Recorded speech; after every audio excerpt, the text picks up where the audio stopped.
Fala, família rubro-negra, bora ver as últimas atualizações do Mengão. Tem uma matéria muito interessante sobre mais um recorde que o Flamengo acaba de bater no Campeonato Brasileiro. Tem retorno de jogador importante para a partida da Libertadores e muito mais. Então já sabe, não se esqueça de se inscrever no canal para sempre se manter atualizado das notícias do Mengão. Sem mais enrolação, bora para as notícias. Flamengo foram 4 reforços: Saul, Emerson Royal, Samuel Lino e Carrascal. Saul e Lino já são consideradas peças fundamentais do time de Felipe Luiz. A prova disso é que o atacante foi chamado pela primeira vez para defender a seleção brasileira. Tô me sentindo muito bem, com uma boa expectativa. Recebi essa notícia em casa, tava tranquilo, aí descansando, pensando nesse jogo contra o Grêmio, e fui surpreendido. E fico feliz de ter conquistado esse momento e espero agora aproveitar e desfrutar e tentar dar o melhor de mim. Carioca, é difícil bater o Flamengo, porque gastou demais, trouxe jogadores para posições necessárias, que já estão jogando, já estão mostrando qualidade. Agora, Botafogo, Fluminense, até o Vasco, todo mundo se movimentando. E a gente... Último dia de janelas de transferências aqui no Brasil. E a Flá TT não está especulando nenhum nome, hein? A gente, nos últimos anos, era sempre aquela tensão, aquela expectativa. Quem o malvado vai contratar no último dia? Parece que hoje não é bem por aí, Pedro. Tudo bem, Bruno? Um grande abraço para você, um abraço para todo mundo que está no Sport Center. Mari, Jailson, enfim, todo mundo ligado com a gente. Pois é, um dia um pouquinho mais atípico, a gente pode dizer assim, nesse universo rubro-negro. Mas o Flamengo considera que fez uma janela bem farta, bem bacana, né? Vou até pegar aqui para não esquecer. Jorginho, Emerson Royal, Saul, Carrascal e Samuel Lino. Então foram grandes reforços que o Flamengo trouxe. É isso aí, contando desde o Mundial para cá, né? Porque o Jorginho chegou para o Mundial naquela janela especial. Mas foi uma janela poupuda, recheada. Estava ouvindo o Edu Afonso falar até sobre Marcos Leonardo, do Al Hilal. Muita gente perguntou, etc e tal. O Flamengo garante que não procurou, mas houve uma procura por parte do staff do jogador. Parece que a situação não avançou, só que, enfim, os jogadores lá do Flamengo, o Boto até disse no último fim de semana, considera que todos eles são bem satisfatórios nesse momento para o Flamengo, etc. Embora na quinta-feira possa até perder, por exemplo, o Bruno Henrique no julgamento no STJD. O Lohan e o Matheus Gonçalves saíram, deram adeus também, foram negociados. E ainda tem aquela expectativa, será que o Michael pode sair? Ele voltou ao banco de reservas no último jogo, não tem sido utilizado pelo Felipe Luiz, custa bastante. Então o mercado árabe fica aberto até mais uns dias aí. Tem sempre essa possibilidade, a gente nunca sabe. Fora isso, elenco de folga, volta apenas na sexta-feira, na Ninho do Urubu. O jogo é só dia 14 contra o Juventude, em Caxias do Sul. Até lá tenta recuperar o Alexandre na panturrilha esquerda e o Pulgar sendo trabalhado aí para, quem sabe, voltar já na segunda partida contra o Estudiantes pela Libertadores, se for possível, senão vai esperar mais um pouquinho.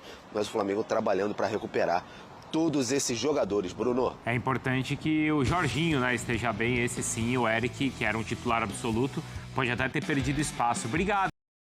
Uma questão que se tornou crítica para o Flamengo, e aí é compreensível, a gente aqui elogiou, e até depois eu fiquei pensando quanto a gente talvez possa ter se precipitado, a gente elogiou essa mudança de calendário sob o ponto de vista de fazer encaixar os jogos no ano de 2025, mas é absolutamente compreensível também a reclamação do Flamengo, né? Porque a partir de agora ele deixou de ter semanas que poderiam ser livres quando seriam jogados os jogos da Copa do Brasil, e essa data FIFA é a última parada que existe, sem que o Flamengo depois vai jogar quarta e domingo, se ele for permanecer vivo na Libertadores até a disputa da final. Ele vai, para tentar brigar pelos 2 títulos, ele vai precisar jogar de 3 em 3 dias. E aí, por outro lado, após a volta da Copa do Brasil, o Cruzeiro, por exemplo, que é um dos postulantes ao título, passou a ter livres as semanas de Libertadores, já teria, né? E não terá mais que jogar a Copa do Brasil nesse meio, porque ela vai ficar para depois do Campeonato Brasileiro. Então, de fato, isso criou um desnível ali, né, entre os postulantes ao título, e é compreensível que o Flamengo não tenha gostado. Então, essa recuperação de jogadores é a última possibilidade que o Flamengo tem, 100 jogos, de tentar colocar quem está fora, no caso é o Pulgar. O Jorginho teve uma pequeno incômodo, nada preocupante, mas também vai servir para ele ele tentar se recolocar. O Flamengo tem uma limitação na questão dos zagueiros, não vai ter o Léo Ortiz na volta por causa do cartão. Aliás, um cartão difícil de entender que ele sofreu no jogo, mas ele vai ficar fora do jogo com o Juventude. Mas também precisa que esses jogadores estejam bem zerados, porque o Flamengo não tem tanta reposição ali, não. Do Flamengo, que é o líder do campeonato. Vamos ver a tela. Cadê? O que vem na tela aí? Olha só. Ontem foi recorde público. Flamengo e Grêmio, o maior público do Brasil em 2025. 64.495 pagantes. São 69.447. Garanto que tinha 70 mil. Porque o que tem de carona a gente está acostumado a saber quanta gente que entra. Maior renda, praticamente 5 milhões de renda no jogo. E o Flamengo, ele domina os 12 maiores públicos do ano. Que momento é esse que passa o Flamengo? E o Mano Menezes disse, eu vou jogar e fechado mesmo. Mas acabou, o Grêmio acabou. O Grêmio como a torcida diz, é o imortal. O empate que é o do céu, né? É o imortal, é o imortal. Porque o Flamengo podia ter feito uma série de gols. Eu faço a pergunta para vocês. Quem é que se arrisca a responder? Tem alguém para bater o Flamengo no Campeonato Brasileiro? Acho que não tem. Acho que a briga até o final será entre Flamengo e Palmeiras. Os dois melhores elencos, os clubes melhor dirigidos, melhor administrados, que têm o maior poder de contratação.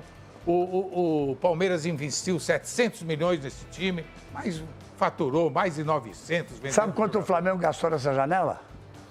277 milhões. Então, olha aqui, ó. Sem grana não se faz futebol. Os jogadores.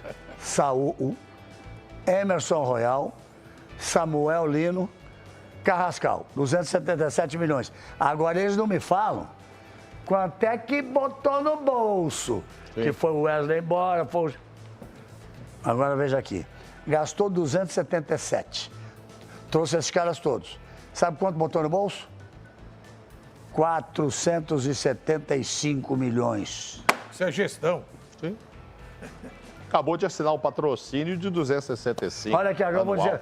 Vendeu Wesley, Gerson, Lohan, Matheus Gonçalves, Alcaraz, o Vitor Hugo foi para o Santos e já tem mais 2 ou 3 que também já vão. Sim. Então ele faz tudo isso, consegue praticar esse futebol e ainda bota lucro no bolso, cara. O Flamengo é o melhor elenco da América do Sul, na minha opinião. Isso não significa que vai ser campeão da Libertadores, vai ser campeão brasileiro. Mas pra mim, cara, todo jogo, domingo saiu Plata, jogando, né? Plata, Pedro e Samuel Lino. No segundo tempo, ontem não entrou o Everton Cebolinha, mas no outro jogo entrou. O Samuel acho que ficou. Luiz Araújo, Bruno Henrique, né? E tem o Everton Cebolinha no banco. Esses 3 atacantes que entram depois, ou que entraram depois, eles são titulares da maioria dos clubes brasileiros que estão disputando a Série A. Esse é o gol do Flamengo, a jogada do Pedro com a Arrascaeta. O Arrascaeta voltou à grande fase. Sim. Você vê a tacada essa que ele dá. Essa é a defesa. O Samuel Lino jogou até o fim, viu? Jogou então, eu falei, não saiu. Olha o goleiro do Grêmio. Volpe, herói. Thiago Volpe. Fez uma partida da vida dele. Essa foi uma das grandes defesas do campeonato. 2 defesas no lance só, ainda tirou por baixo para o Arrascaeta não poder aproveitar. E vai seguindo o lance, e a defesa do lance do Pedro. E o Grêmio... Mas o Grêmio, foi aquele Grêmio lutador. Mas o Flamengo dominou até que veio o lance do pênalti. E estava atrasado na bola, o lateral do Flamengo. Mas teve tantos outros lances, eles foram muito econômicos nos lances. A pergunta vale para todo mundo. O Flamengo é o grande favorito do campeonato? Sim. Para o Bodão, o Palmeiras. E o Cruzeiro? Cadê o Cruzeiro nessa história? Cruzeiro é o segundo colocado. O Flamengo joga com o Palmeiras e o Cruzeiro Flamengo em casa. E Palmeiras. Você falou Flamengo e Palmeiras. É que você não botou o Cruzeiro. Não botei. Você está bem lá em Belo Horizonte. Pelo que os times estão jogando. Flamengo e Palmeiras, pelos elencos. Fala aí. Então, eu acho que Flamengo, Palmeiras e Cruzeiro. Eu acho. Mas favoritismo total para o Flamengo. O Flamengo Primeiro, que eu acho que do jeito que está a pontuação, a decisão vai ser nos confrontos diretos. O Flamengo ganhou do Palmeiras no Allianz Parque e vai jogar com o Palmeiras no Maracanã.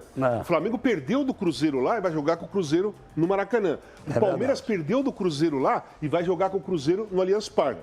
Só que, nesse desenho, vamos supor... É importante isso que ele está falando, desse mando de jogos. Que é assim, olha todos os jogos que tem pela frente, tanto o Cruzeiro, o Palmeiras e o Flamengo. O Flamengo vai ganhar a maioria, concorda? Vai empatar um pouquinho, vai perder um pouquinho. O Palmeiras é a mesma coisa. Então essa pontuação vai ser difícil de ter mais distância, jogando com os outros times. Então o confronto direto vai tirar alguém da competição. E os confrontos diretos dos 3 primeiros colocados, todos são no Maracanã. Flamengo e Palmeiras, Flamengo e Cruzeiro no Maracanã. Casão. Espera um pouquinho, deixa eu dizer outra coisa.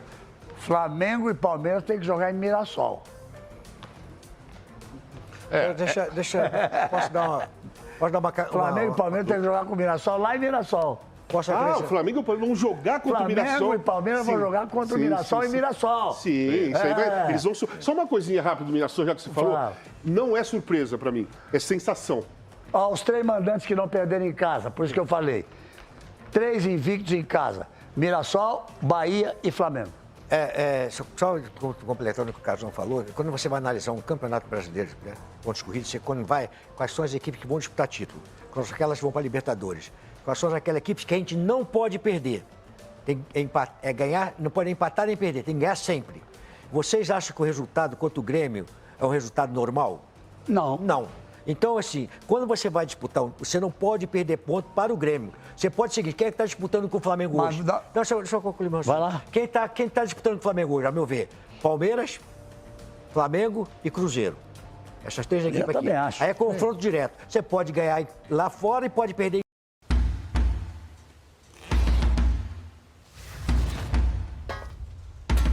em casa. Pode perder em casa e ganhar, perder, vice-versa. Então, o jogo tá para ser jogado. Esse resultado assim, é o futebol que permite isso aí.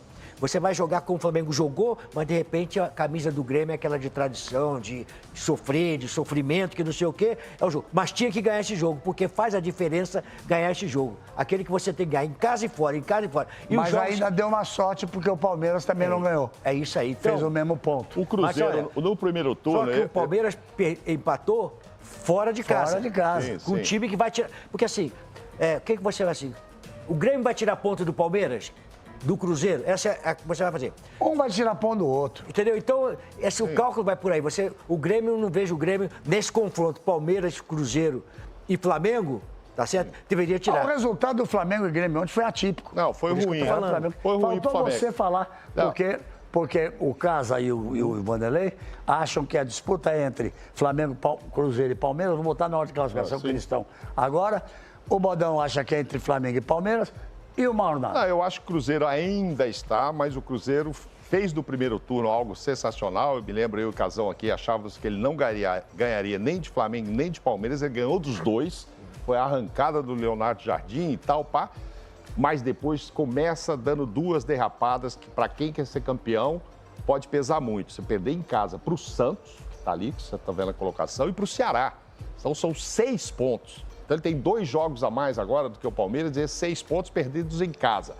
Para entrar nessa briga, ele tem que ganhar... buscar esses 6 fora em cima de em cima de Palmeiras, em cima de Flamengo, fora agora. Ainda assim não tiram os 6. Né? Então, assim, obviamente que o favoritismo maior é do Flamengo e depois o Palmeiras. E o Cruzeiro nessa ainda, mas tendo que fazer um segundo turno maravilhoso. Com relação ao Mirassol... É o que nós vimos num Fortaleza 3, 4 anos atrás, quando estava surgindo, voltando, que deu aquela disparada. Nossa, vai para Libertadores e tal, surpreendeu. Time que não tem nenhum estrangeiro, time que tem um trabalho técnico é brasileiro, não tem nenhum estrangeiro. E não está disputando outras competições, ou seja, se prepara a semana inteira também. Então é isso aí, nação. Se você chegou até aqui, não se esqueça de curtir o vídeo, deixar o seu comentário e, por último, mas não menos importante, ative as notificações para sempre quando o vídeo sair você ser um dos primeiros a ficar informado das notícias do Mengão, beleza? Não tem mais informações sobre chegadas do Flamengo, mas pode ter saídas. De acordo com o GE, o Flamengo fecha janela com 4 reforços, mais jogadores ainda podem sair. A porta de entrada está fechada e o Flamengo encerrou a janela de transferências com reforços, mas mantém a porta de saída aberta. O clube não descarta enxugar mais o elenco nos próximos dias, com alguns mercados ainda abertos. Os 4 reforços contratados pelo Flamengo foram o lateral direito Emerson Royal, Saul, Carrascal e o atacante Samuel Lino. O clube ainda negociou 7 atletas, o lateral direito Wesley, os meias Gerson e Vitor Hugo, e o goleiro Lucas Furtado, o meia Matheus Gonçalves e os atacantes Lohan e Chola. Eu acho que é assim, né, que fala. Se eu não estiver errado, vocês podem me corrigir, do Sub-20. Com a janela brasileira fechada, o Flamengo não pode mais contratar jogadores, mas ainda pode negociar atletas por fora. Apesar das janelas das principais ligas da Europa estarem encerradas, há outras possibilidades de transferência. Quem pode sair nesse meio? A principal pendência é Michael. O atacante perdeu espaço com o Felipe Luiz e ficou quase 2 meses sem ser relacionado. Ele voltou à lista no domingo contra o Grêmio, mas não saiu do banco. O Flamengo admitia negociar o jogador desde o início dessa janela. O atacante recusou uma proposta de empréstimo ao Ula, da Arábia Saudita. O alto salário de Michael afastou possíveis interessados. Ele perdeu espaço com a chegada de reforços da janela e hoje está no fim da fila entre os atacantes rubro-negros. Então é isso aí, nação. Essas foram as notícias do Flamengo de hoje. Vejo vocês no próximo vídeo. Fiquem com Deus.